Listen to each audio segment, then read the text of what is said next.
99% of women want alphas, but settle for betas. And this is both a good and a bad thing, right? There's some pros and cons to this. So we're gonna dive into this in tonight's coaching video. Let's talk about the good first. With most women wanting alphas and settling for betas, I'm gonna talk about the pros, okay? Because there are women out there, we call them good women, who, as much as they are attracted to that alpha bad boy, right? Who's going to just treat them like dirt, treat them like garbage, cause all sorts of chaos in her life.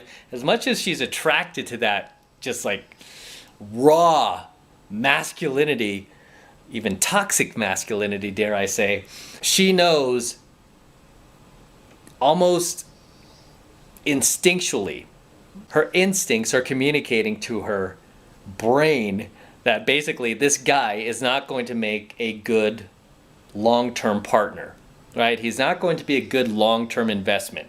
Maybe a short-term investment, very short-term investment as far as fun and sexual, and sexual relations go, but as far as pair bonding, creating a family, creating a life, a long-term partner, she knows that this is not the guy. So a lot of these women who can kind of like think long-term and see the future are not going to go for these guys. They're not going to spread their legs for these type of guys because they know if they do, that this guy is probably going to turn her into a single mother, aka damaged goods, right? Because she knows like the guy will impregnate her and then he will take off. And most women who are good women are not looking for that. Most women who are good women tend to have more traditional values where they want to become a housewife, believe it or not, even today's day and age. They want to become a mom. They want to be a soccer mom. They want to take their kids to school, to soccer games, to baseball practice. They want to bake them cookies and do all this other stuff. They know they can't create that type of lifestyle with the alpha bad boy. Right? So a lot of these women who are good women will not go for guys like this. And generally, they will not put themselves in places where they would meet these type of guys. So you'll notice women who are good women out there, they generally don't go bar hopping on the weekends. They're not going to go to clubs and, just places like that where you would tend to meet these type of guys. Okay, instead, these chicks are generally going to be like at home on the weekends, or they might go to a movie with their girlfriend, or they might go have coffee or something like that, or they might go visit their parents on the weekend. They'll do something very innocent like that. And that's just what I found through experience. A lot of these girls who are good girls, and I've dated a number of them that were like that. They weren't into the bar scene. They weren't into night clubbing. A lot of these girls too would limit the amount of guy friends they had. They did not want a whole lot of guy friends. They might have like one or two that were completely just super platonic, like complete nerdy looking dude that she grew up with, knew all her life, nothing ever happened. There's none of these like kind of like quasi guy friends like a lot of these like bad girls have, where you could tell like she's hooked up with that dude or they're probably going to hook up some point in the future. No, it's none of that. A lot of these girls who, even though they are attracted to that bad boy alpha, which most women are, a lot of these girls are not going to go for that because it doesn't fit into her ultimate plan of creating a family and creating a life where she could be the mom. And you could even see it in them at a young age that that's what they want to do. They want to have that family life. Just like some guys, a lot of guys who follow my stuff, right? They want that family life. They don't want to be a pickup artist. They don't want to be out there in venues like I am every week. They just want to find that one cool girl they could settle with, start a family, and then build upon that. I have nothing against it. I'm like, hey, that's what you want. That's what you're looking for. Go do that. I just tell them, take precautions, right? Don't involve the state in your marriage. Just take precaution, right? If you still want to do a church marriage, you could do that. Just hire the priest, do everything privately. Just don't involve the state. Do that. That is a case where you could say that these women are trying to settle for the beta provisioner, right? Because they don't want that alpha bad boy. They don't want that chaos in their life. So they're going to be looking for a guy who's going to come home at night, a guy who's going to get a good job, a guy who has, maybe a college degree, a guy who's with a safe company, a guy who has his finances together, basically isn't a loser. right? She's going to look for a guy that she could build a life with. Doesn't mean that she's going to expect him to pay for everything, or because a lot of these girls will pay their half. And again, I've dated girls like this. They're like really just good, cool chicks. Even though I was making way more money than them, they would still pay their half on dates. As much as I took them out, they would take me out. A lot of these girls, like I can remember so many of these girls really outdid themselves on my birthday, like really went into mom mode. And like one girl, the last birthday I had, she bought me like some pretty pricey like cowboy gear, like Dallas Cowboy, because I'm a Dallas Cowboys fan, right? Bought me some autographed Dallas Cowboy stuff, brought me a birthday cake, took me out to dinner. She insisted on picking me up and all this other stuff, had a cake waiting with candles. And I'm like, I'm just not used to that, because most of the girls I date could give a shit less when my birthday is, right? I shouldn't say that, but I mean, these girls really went the extra mile on my birthday, and these are the girls that are looking for more of a relationship where it's just going to be monogamous and it's just going to be like you and her, right? And you can build something together. So these girls are generally going to be pretty cool chicks, right? And they're going to look for a guy who, like them, has their shit together and isn't going to be a guy that they have to bail out of jail, that they constantly have to loan money to, that they constantly have to give rides to because he doesn't have his own car. She's going to be looking for a guy that doesn't fit that prototypical alpha bad boy category, right? Whereas the rest of the women out there who, especially these days, sadly, who are being brainwashed by all that feminism and all of that, you know, View shit, The View and the mainstream media and Star Wars, right? Those chicks are gonna buy into that feminist crap and be like, yep, that's what I should do. I should pursue my career and ride the carousel. And it's a horrible thing, because these chicks, they end up meeting those type of guys, right? Because they end up bar hopping, they end up clubbing, they end up going to venues, they end up going to happy hour after work, and they end up meeting those type of alpha chads, those type of alpha bad boys who are going to basically have sex with them and then ghost them. Guys that are basically going to be constantly like dating other women behind their back. Guys that are going to constantly be using them for money, free rides, bail me out of jail, stuff like that. That unfortunately a lot of these girls, they let their attraction for these guys just kind of take over, right? And then they start spreading their legs for these guys. Next thing you know, they become single moms, and then they become damaged goods, because no high value guy wants to hook up with a girl who is damaged goods, right? So make no mistake about it, guys. 99% of females want alphas, but settle for betas. Now, the type of girls I just talked about, the good girls, they kind of avoid these alpha bad boys, and they avoid going to places where they would meet guys like that, like nightclubs, venues, happy hour. Those type of girls, they essentially save themselves. They don't become damaged goods. They just become wives, right? They become soccer moms. They become trophy wives even. They just enter family life. They don't like pursue their career in their 20s. They don't like ride the carousel or anything like that. They just find a high value guy in their 20s to settle down with, get married, and have their family. And then they live, for the most part, happily ever after, assuming that, you know, they stay together, right? Whereas for the other type of girls that I'm about to talk about right now, who end up is the key word, end up settling for the beta provisioner, not choosing the beta provisioner, but end up settling for the beta provisioner because the alpha chad no longer wants her.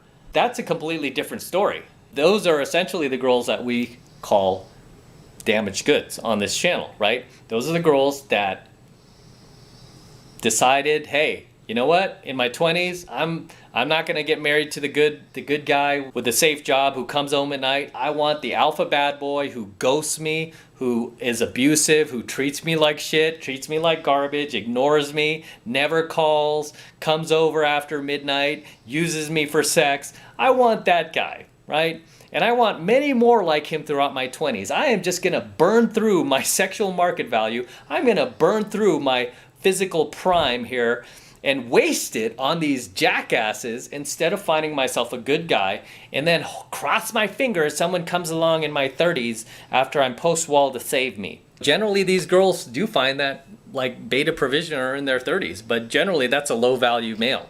The first type of girl we're talking about, the good girl, when she does that in her 20s and she tries to find that beta provisioner or the guy she's going to be in a long-term relationship with, she can genuinely find a high value male to do that with, right? She can find a guy who's high value. Hey, he might have a good job and everything else. You can call him a beta provisioner, but he's a high value guy that she's locking down in her 20s. So chances are she's locking down the highest value male that she could possibly get at any point in her life. So she's being smart about it, right? That's why we would call them good girls. They know what they're being smart about it. They're not going to waste their sexual prime on the alpha Chad. She's not going to risk getting impregnated by the alpha Chad and becoming a single mom. Because she's a good girl, she's going to be smart about it. She's going to stay away from the alpha Chads and the venues that the alpha Chads go to, the bars, the nightclubs, the happy hour, and instead she's going to utilize that time to find herself a good high value guy. Maybe a guy she works with, maybe a guy she meets through her social circle, but she's going to find a high value guy that she can settle down with now while she's in her sexual prime. Give that high value guy at least the remaining part of her physical prime, her youth, the rest of her 20s, and she'll just go the distance with that guy. Because that guy got her at her sexual prime, a lot of these guys, whether they're conscious of it or not, they will reward her. They will reward that girl by staying with her, pretty much running out their entire lives together, right? Because she gave him something of high value, which was her SMV. She basically hooked up with him at the height of her physical prime. Okay, which might have been only like 5 years, 6 years, if she was in her 20s. Right? He might have got the rest of that, and he's like saying to himself, right, because she gave me that, I'm going to go the rest of the, I'm going to go the distance with this chick. The other type of girl we talk about, right, the damaged goods type, that girl really doesn't have anything to offer. And this is why even when she does find a beta provisioner in her 30s, a girl who's post-wall, damaged goods, rode the carousel, banged the alpha chads in her 20s, even when she does find that beta provisioner in her 30s, notice she still can't hang on to him. Because even that guy, as dumb as he is to hook up with her, right, post-wall, as dumb as he is, even he is smart enough at some point to realize, wait a minute, I'm not going to buy the cow, right? I might stick around for a little while, right? I might take her to a few dinners, but I'm not buying the farm, right? I'm just going to milk the cow for free. I'm going to milk the cow for all it's worth, but I'm not going to buy the farm. I'm not going to commit myself here. So this is why you see a lot of these former hotties well into their 40s, even their 50s, still single. Because even in their 30s, when they had the beta provisioner come along and try to save them, even that guy was smart enough to see, like, wait, this chick had way too many guys between her legs. She has way too much mileage for me. I don't want a high mileage car. I don't want a 92 Toyota Corolla with 100, 200,000 miles on it with dents and balding tires, right? I don't want that, right? I want something brand new with new technology. I don't want that. Even these guys are smart enough not to put a ring on that chick's finger. But at the end of the day, like I said, 99% of females want alphas, but eventually all of them will settle for betas. Okay? So 99% of females want alphas, but eventually they all settle for betas. And there are pros and cons to this, and I just gave you the pros and cons. Okay, at least a girl who's a good girl and not damaged goods, at least she's smart enough in her 20s to try to hook up and get the highest value male she can. Whereas the girl who's not that smart rides the carousel, becomes post-wall, becomes damaged goods after her sexual market value is gone, after she is no longer in her prime physical attractiveness. Then she tries to hook up with a beta provisioner when she has nothing of value to offer other than, an outdated vagina that, she didn't cash in her chips when she should have. So that's why these beta provisioners ultimately do not put a ring on the girl's finger and settle for her long term. Ultimately, they don't. They wise up at some point because they realize, like, wait, I didn't get an exchange of value here. There was no value exchange. And you have to understand that. There needs to be that value exchange. I've said it before, the girl from 2006, bring her up again, right? Beat the dead horse. Beating a dead horse. But the girl from 2006 I was dating, she was still in her 20s when we were dating, right? You know, my old blue pill self, if she had given me the rest of her 20s, right? And she wrote it out with me and I got like the rest of that SMV from her, the rest of her prime physical attractiveness, I probably would have went the distance, my old blue pill self.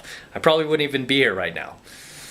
You know, I'm just being honest. But, you know, luckily I woke up, right? I woke up. She made that mistake and now, look what happened, right? 2 kids, two different fathers, can't lock down a high value guy ever again. You know, she had me in her 20s. All she had to do was give that to me. I'd still be there right now. I don't know, maybe we would have had kids. We would have been like a complete family unit instead of her operating in this broken family that she's created with 2 kids from 2 different fathers. What idiot's gonna be dumb enough now to come in and try to take her the rest of the way? Nobody, right? I'm sure she gets offers. I mean, she's still like really attractive, still really pretty girl, but I'm sure betas are still lining up, but nobody's really gonna make that ultimate commitment anymore because there's no value exchange, right? There's no more value exchange. If I were to be in that position again, where say I want to go the distance with just one person or one girl, right? One day there needs to be that value exchange for me, you know, right? Especially where I am today in the business I built and you know, how I'm doing like financially and everything else I've got going for me, there needs to be a value exchange there. Otherwise, I'm not committing to anything where there's not an equal exchange of value, right? As you shouldn't. 99% of females want the alpha, but eventually they all settle for the beta. And that is something that you have never heard another red pill person ever tell you. Red pill author, red pill teacher, red pill guru. That is coming straight from the 33 Secrets. So I'm going to wrap up here. Until next time, this is M from the 33 Secrets. Don't forget to smash that like button below. Make sure you smash it. Also, hit that notification bell right next to it so you're notified whenever I release a brand new coaching video here on YouTube. More importantly, guys, please make sure you subscribe to my channel.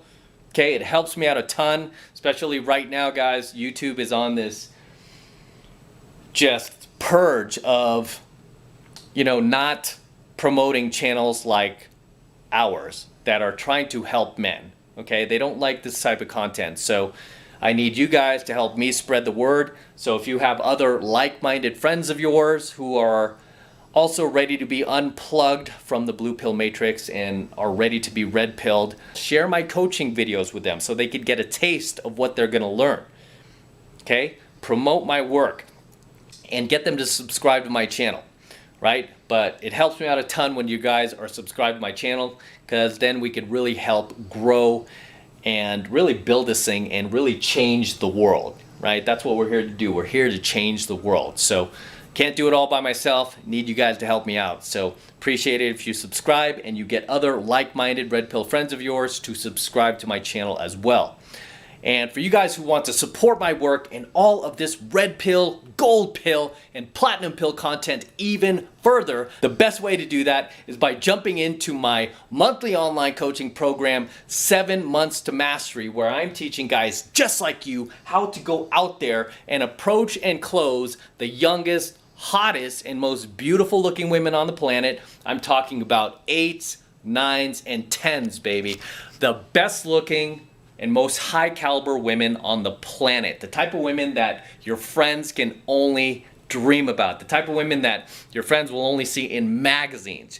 I'm going to teach you how to get these girls and bring them into your life. I'm going to teach you where to find them, what to say to them, how to approach them, and how to bring them into your life. I'm teaching you guys this stuff in 7 Months to Mastery. Okay, and I have many successful students who've been with me for years now that are in successful relationships. I've had more than a few students marry the woman of their dreams. We get thank you letters literally every single day. Okay, my staff, myself, constantly getting comments, thank you letters, like, oh my God, Em, you saved my life. I married the woman of my dreams, and oh, we've got this beautiful family now, and oh, you know, I met this girl and now she's my girl. I can't believe this chick is my girlfriend. Oh my God, I've dreamt about this chick forever. So I teach you how to get these girls and bring them into your life, right? The hottest girls on the planet, it's the 8s, 9s, and 10s. That's all we focus on, guys. So If you want to jump into 7 months to mastery, the first month is only $1, right? It's only $1 for the entire first month. And the reason why it's only $1 is because I want you to check it out for yourself and see how powerful these coaching lessons actually are and how much they can actually help you. So it's only $1 for the entire first month of coaching lessons, and all you have to do is click that link below in my description box. It will take you over to my website where you can get signed up right now. It just takes 2 seconds, so do that now, and I will see you in my next coaching video.